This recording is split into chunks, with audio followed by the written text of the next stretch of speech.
अस्सलाम वालेकुम। कैसे हैं आप सब? उम्मीद है कि सब ठीक ठाक होंगे। अल्हम्दुलिल्लाह मैं भी बिल्कुल ठीक हूँ। खुश तो नहीं आज कहूँगी।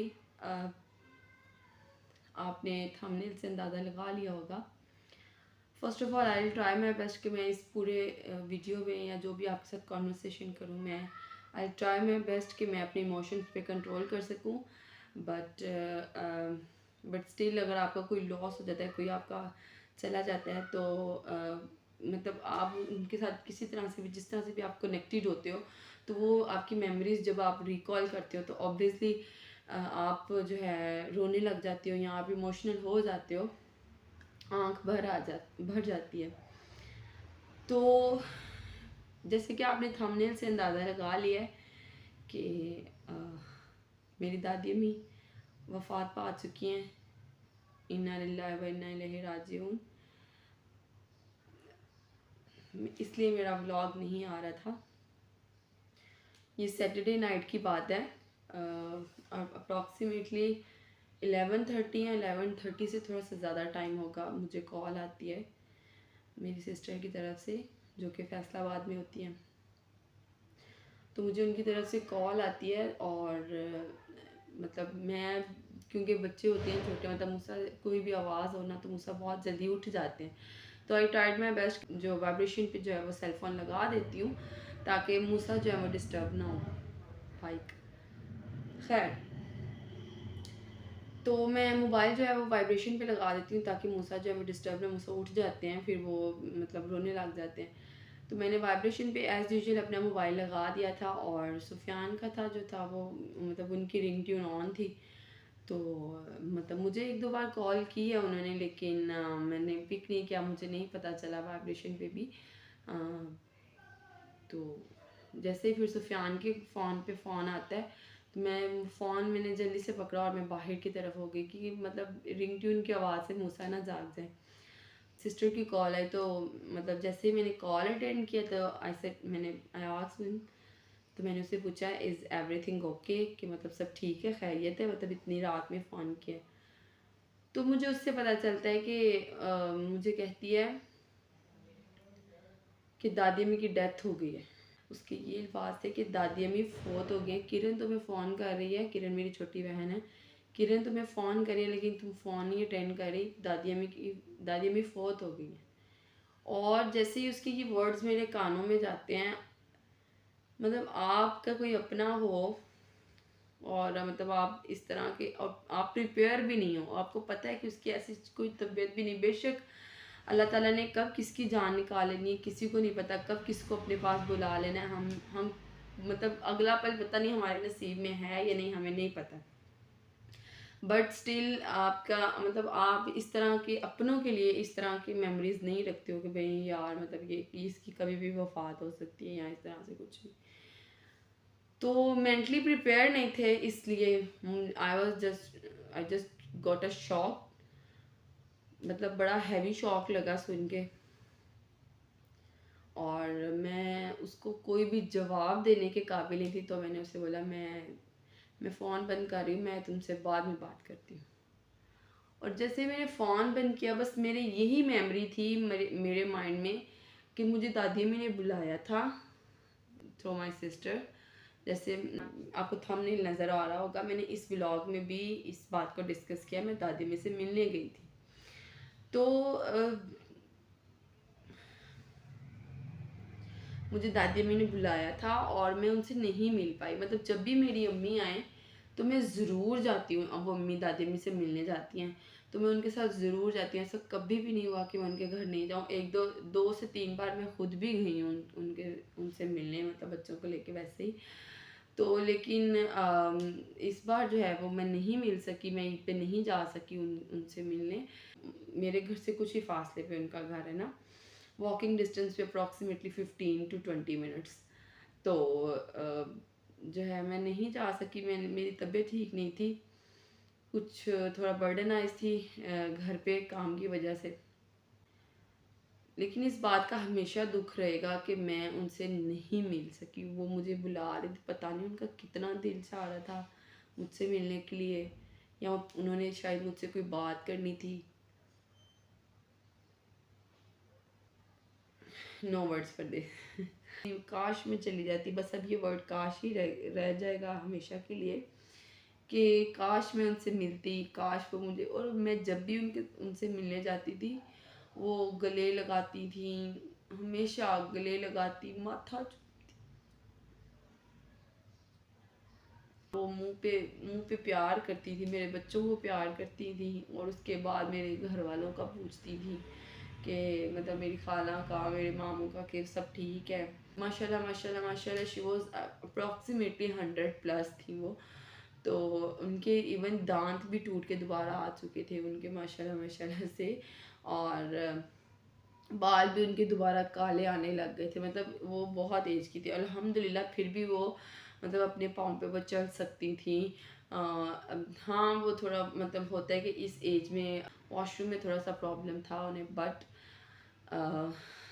उनके लिए फिर चेयर रखते थे वॉशरूम में, बट स्टिल वो अच्छे तरीके से बात कर पाती थी, वो हर बंदे को पहचानती थी, वो उठ के बैठती थी, वो हर बात करती थी, किसी से मतलब किसी से मिलना जुलना या हर चीज़ उन्हें बहुत अच्छे तरीके से याद थी।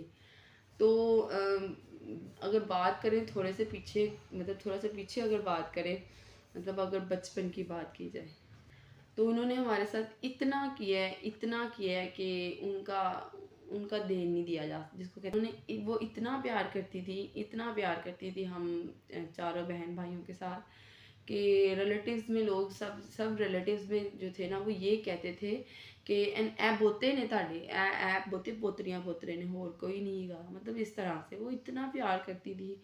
फिर वो चाहे खाने के मामले में हो, कपड़े के मामले में हो, या फिर उनके साथ सोना, मैं भी उनके साथ सो जाती थी, बहुत अरसा सोती रही हूँ।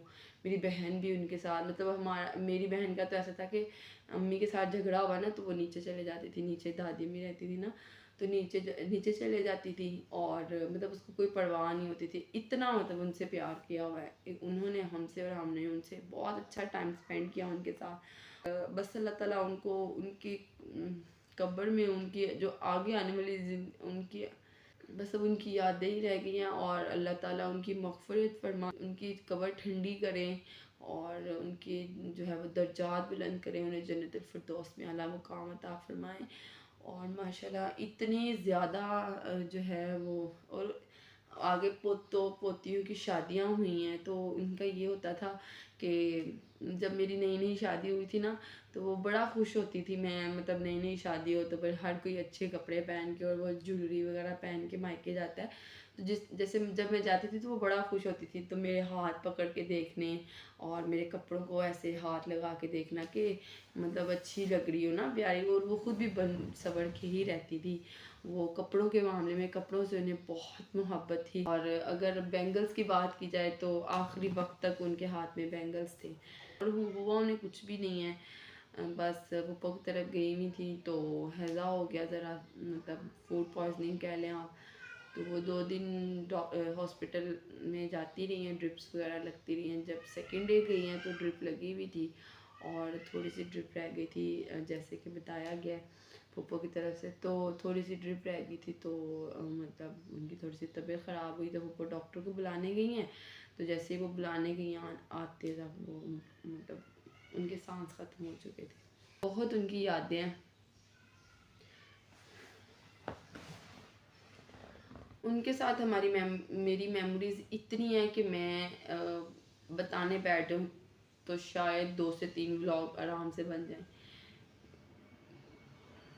एक छोटी सी मेमोरी उनके साथ अपनी शेयर करती हूँ कि मैं जब 9th 10th में थी और पढ़ना होता था उस टाइम पे, तो आपको मतलब जो मुझे व्लॉग्स देख रहे हैं, जिनकी बेटियाँ हैं या मतलब उन सिस्टर्स वगैरह जिनकी पढ़ती हैं, वो मेरे साथ रिलेट कर सकती हैं। तो वो कहती, मतलब मेरा ये था कि जो सुबह में पढ़ा जाता है ना, वो अच्छे तरीके से याद रहता है। तो सुबह में ज़रा सब खामोश होते हैं, और हम लोग जॉइंट फैमिली में रहते थे, तो सब इधर से आ रहे हैं उधर से आ रहे हैं, तो फिर शोर में पढ़ा नहीं जाता था।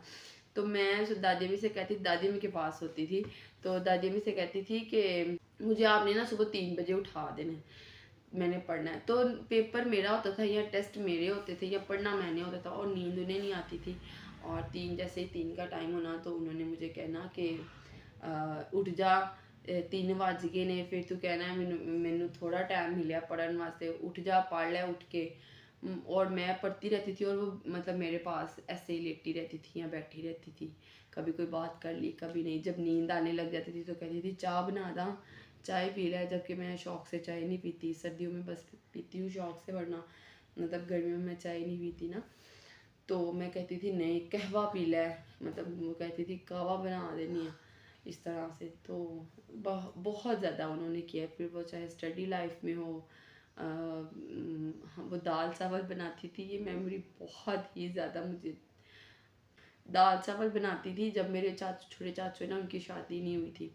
तो जब दाल चावल बनाना या इस तरह की कोई भी आइटम, साथ में राइस होनी, तो हम नीचे के पोर्शन में दादी में रहती थी, तो ऊपर के पोर्शन पे जो है ना जंगला लगा हुआ था, ग्रिल लगी थी जिससे नीचे नज़र आता है ना।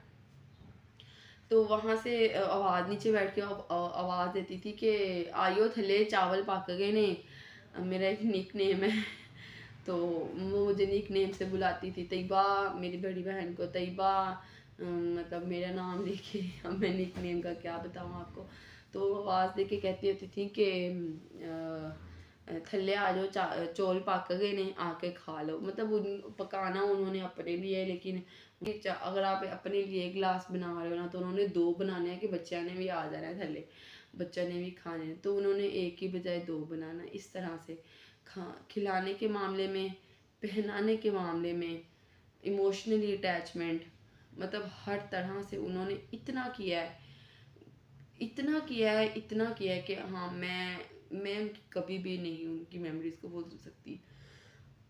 ये हमेशा अफसोस रहेगा, ये हमेशा दुख रहेगा कि मैं उनको, उनसे लास्ट टाइम नहीं मिल सकी।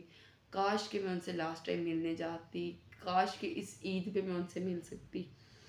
और अगर मैं ईद भी नहीं मिल सकी, तो काश कि मैं उस दिन जब उनसे मिलने गई थी, उस दिन ही वो मुझे मिल जाती।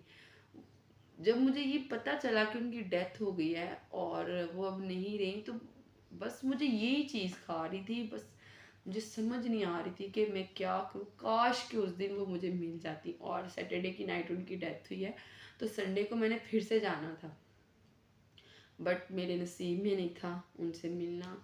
और जब मिली तो वो मुझे गले नहीं लगा सकती थी। तो बस यही थी आज की वीडियो। ये नहीं कहूँगी कि आपको अच्छी लगी है तो लाइक कर दें, नहीं, बट ये ज़रूर कहूँगी कि प्लीज़ उनके लिए एक दफ़ा सूरह फातिहा पढ़ के उनके लिए दुआ ज़रूर कर दीजिएगा, या एक दफ़ा दुरूद शरीफ ज़रूर पढ़ दीजिएगा। अल्लाह ताला उनके दर्जात बुलंद फरमाएँ और उनकी कब्र को ठंडा फरमाएँ और उनके आगे के जो मामलात हैं उनमें आसानी फरमाएँ। इसी दुआ के साथ जो मैं आप लोगों से इजाज़त चाहती हूँ। फिर से आऊँगी एक नई वीडियो, एक नए व्लॉग के साथ इंशाल्लाह। जब तक के लिए जी अल्लाह हाफ़िज़।